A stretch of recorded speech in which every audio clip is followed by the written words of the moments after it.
तो हेलो साथियों, नमस्कार। स्वागत है आपका अपने चैनल सक्सेस जंक्शन एक कदम सफलता की ओर में। और हम लेकर के आ गए हैं आपके लिए एमपी ग्रुप 4 परीक्षा 2023 15 जुलाई सेकेंड शिफ्ट का एग्जाम एनालिसिस, जहां पर आज हम कवर करेंगे Hindi, English, math, reasoning, GK, computer के सभी महत्वपूर्ण प्रश्नों को।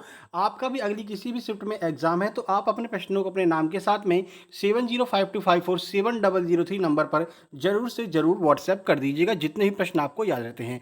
आज की जो इस शिफ्ट के प्रश्न है वो हमें भेजे हैं आशीष पांडे जी ने। आपका बहुत बहुत धन्यवाद। चलिए देखते हैं कौन कौन से प्रश्न आज के एग्जाम में पूछे गए। हर एक प्रश्न के बारे में डिटेल में आपको जानकारी देंगे। फिर इसके बाद लास्ट में आपको ये भी बताने वाले हैं कि आज के इस शिफ्ट के टॉप 5 स्कोरर क्या क्या रहे हैं, कितने कितने नंबर आए हैं, सारी जानकारी हम आपको देने वाले हैं। साथ ही साथ में लास्ट में आपको हम एक free study material Telegram channel के बारे में भी बताने वाले हैं। तो वीडियो को अंत तक जरूर देखिएगा। वीडियो को लाइक कर दीजिए, चैनल को सब्सक्राइब कर लीजिए, क्योंकि न केवल ग्रुप 4 बल्कि एमपी पुलिस वर्ग 1 वर्ग 2 सभी एग्जाम का एनालिसिस आपको अपने चैनल सक्सेस जंक्शन पर देखने को मिलता है। आज का पहला प्रश्न है, सोन नदी गंगा नदी में किस राज्य में जाकर के मिल जाती है? तो बिहार में जाकर के सोन नदी जो है वो गंगा में मिल जाती है। बिहार के पटना नामक स्थान पर जाकर के जो सोन नदी है वो गंगा में मिल जाती है। देखिए पूरी जानकारी कहाँ से उद्गम होता है, कहाँ पर मिलती है, सारी जानकारी शॉर्ट में हम आपको बताने वाले हैं। तो यह मध्य प्रदेश के अनूपपुर जिले में अमरकंटक के पास से उत्पन्न होती है, जहां से आपकी नर्मदा निकलती है। ठीक है। जो विंध्याचल पहाड़ियों में नर्मदा नदी के स्रोत स्थल से पूर्व में स्थित है, यानी नर्मदा नदी का जो स्रोत स्थल है उसके पूर्व में यह स्थित है, जहां से इसका उद्गम होता है। यह उत्तर प्रदेश और झारखंड राज्यों से गुजर करके बिहार के पटना जिले में गंगा नदी में जाकर के विलय हो जाती है। तो जो आपकी नर्मदा नदी है वो इस तरफ चली जाती है, अरब सागर की तरफ, और ये जो है वो यहाँ पर चली जाती है झारखंड, उत्तर प्रदेश और जाकर के बिहार में पटना में जाकर के गंगा नदी में समाहित हो जाती है। ठीक है। ताप्ती नदी भी आपको याद होगा इसी नर्मदा नदी के समांतर बहती हुई जाकर के अरब सागर में मिल जाती है। ठीक है। चलिए अगला प्रश्न, मध्य प्रदेश का वर्तमान मुख्य सचिव कौन है? तो इकबाल सिंह बैस जो हैं वो वर्तमान में मध्य प्रदेश के मुख्य सचिव हैं। कुछ लोग कह रहे थे कि मुख्य सचिव और कुछ लोगों ने उप सचिव बताया है। क्या पूछा गया था आप कमेंट बॉक्स में कमेंट कर सकते हैं। साथ ही साथ में आपको जितने भी प्रश्न याद हो वो भी आप कमेंट बॉक्स में कमेंट कर सकते हैं। इसके अलावा और भी जितने प्रश्न याद हों, तो देखिए चुनावी साल में इकबाल सिंह बैस ही मध्य प्रदेश के मुख्य सचिव होंगे। उन्हें दूसरी बार 30 नवंबर 2023 तक के लिए एक्सटेंशन दिया गया, यानी कि 30 नवंबर 2023 तक ये ही मध्य प्रदेश के मुख्य सचिव रहेंगे। दरअसल इकबाल सिंह बैस 1985 बैच के आईएएस अधिकारी हैं। नवंबर 2022 में ही उनका कार्यकाल खत्म हो रहा था, लेकिन अब इनका कार्यकाल बढ़ा करके 2023 तक कर दिया गया है। एक साल इनका कार्यकाल बढ़ा दिया। एमपी करंट अफेयर का यह प्रश्न है, इसलिए आपसे पूछा गया है। HTTP का पूर्ण रूप क्या है, यह आपसे पूछा गया है। सही आंसर है हाइपर टेक्स्ट ट्रांसफर प्रोटोकॉल। ये HTTP का फुल फॉर्म होता है। देखिए HTTP का full form hyper text transfer protocol होता है। HTTP का अर्थ आपको हमने बता दिया है। संचार प्रोटोकॉल का उपयोग इंटरनेट या फिर स्थायी नेटवर्क इंटरनेट पर वेब सर्वर से कनेक्ट करने के लिए किया जाता है। ठीक है। तो आपने नेटवर्क को वेब सर्वर से कनेक्ट करने के लिए HTTP का प्रयोग किया जाता है। ठीक है। बाकी HTTP का अन्य कार्य भी यहाँ पर बताए गए हैं, आप वीडियो को पॉज करके पढ़ लीजिए, नहीं तो वीडियो काफी लंबा हो जाएगा। ठीक है। चलिए अगला देखिए, संविधान संशोधन को किस अनुच्छेद में बताया गया है? तो अनुच्छेद 368 के अंतर्गत संविधान संशोधन के बारे में बताया गया है। चलिए देखते हैं। तो इस प्रक्रिया का विवरण संविधान के अनुच्छेद 368 में दिया गया है। ठीक है। इन नियमों के बावजूद 1950 में संविधान लागू होने के बाद में अब तक 104, यानी कि अब तक कुल मिलाकर 105 संशोधन किए जा चुके हैं। कुछ ऐसे संशोधन भी हैं जिसको कि सर्वोच्च न्यायालय के द्वारा मना कर दिया गया था कि अब यह संशोधन आपका नहीं किया जा सकता है। तो ये सर्वोच्च न्यायालय के पास में यह शक्ति भी है कि वह संविधान संशोधन को मना भी कर सकती है। जो 99वां संविधान संशोधन था उसको सुप्रीम कोर्ट के द्वारा मना कर दिया गया था। ठीक है। चलिए, कंप्यूटर प्राप्त डाटा को कहाँ पर संयोजित करता है? तो कंप्यूटर को जो डेटा प्राप्त होता है वह उसे हार्ड डिस्क में संयोजित करता है। तो देखिए कंप्यूटर जिस स्थान पर प्रोग्राम, फाइल और डाटा स्टोर किया जाता है उसे हार्ड डिस्क कहते हैं। HDD एक डेटा स्टोरेज डिवाइस है जो कंप्यूटर के अंदर रहता है। इसके अंदर घूमने वाली डिस्क होती है जहां पर डेटा चुंबकीय रूप में स्टोर हो जाता है। तो हार्ड डिस्क में जो डेटा है वो स्टोर होता है कंप्यूटर के अंदर। यह आपसे पूछा गया था।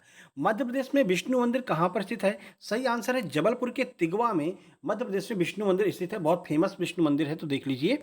तिगवा का विष्णु मंदिर विष्णु बराह मंदिर या फिर देवी मंदिर कहते हैं, जिसे भगवान विष्णु मंदिर भी कहा जाता है।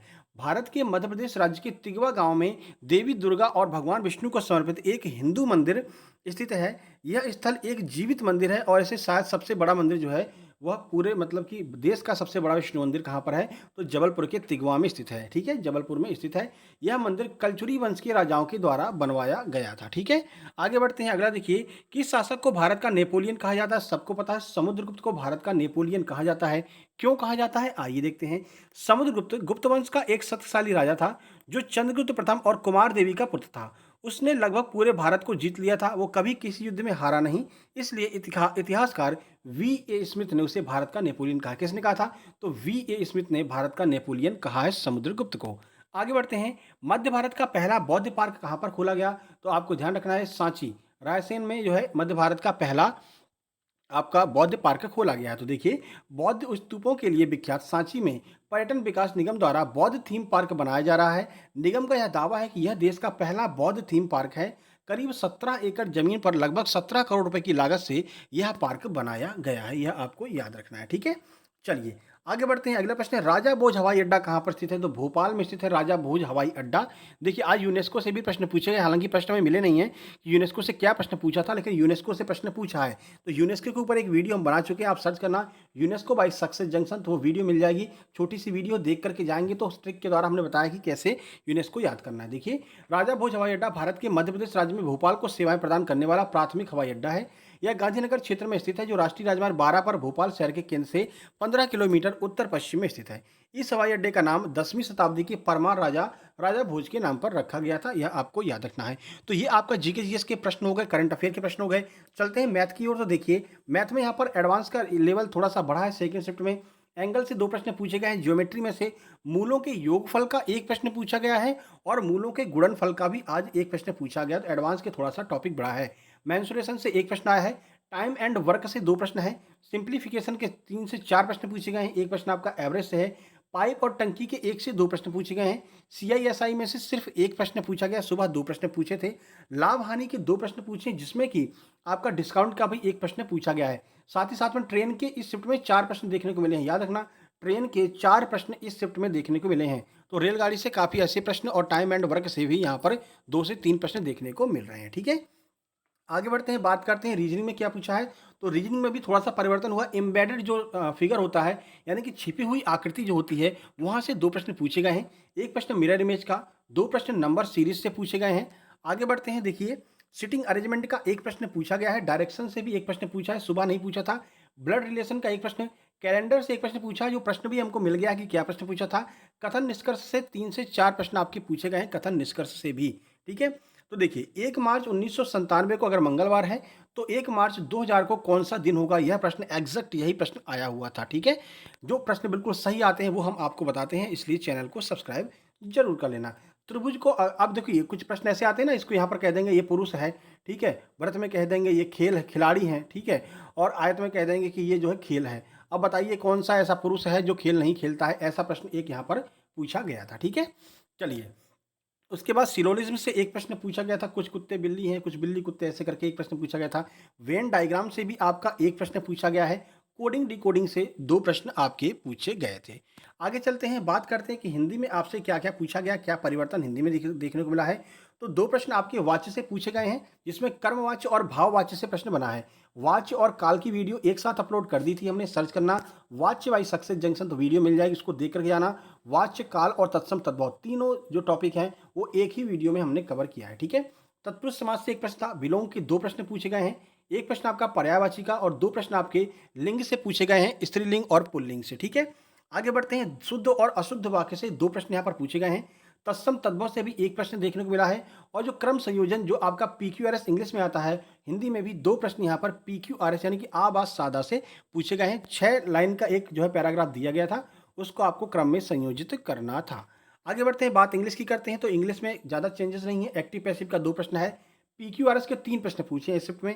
मैं फिर से कह रहा हूँ, PQRS से प्रश्न आगे बढ़ेंगे। सर्च करना PQRS trick by success junction, तो वीडियो मिल जाएगी। लगभग 80,000 व्यूज़ अब तक उस पर पहुँच चुके हैं। इतनी बेहतरीन ट्रिक के द्वारा हमने PQRS आपको सॉल्व करना बताया है।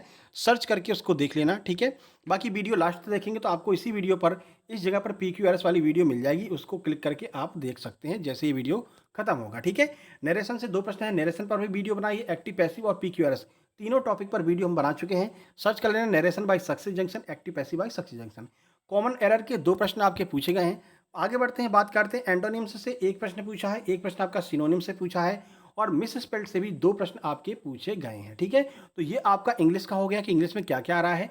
आगे बढ़ते हैं, बात कंप्यूटर की करते हैं। तो एमएस एक्सेल में एमआईडी का फॉर्मूला क्या होता है, यह आपसे पूछा था। मिड फॉर्मूला कैसे लगाएँगे, ये पूछा था।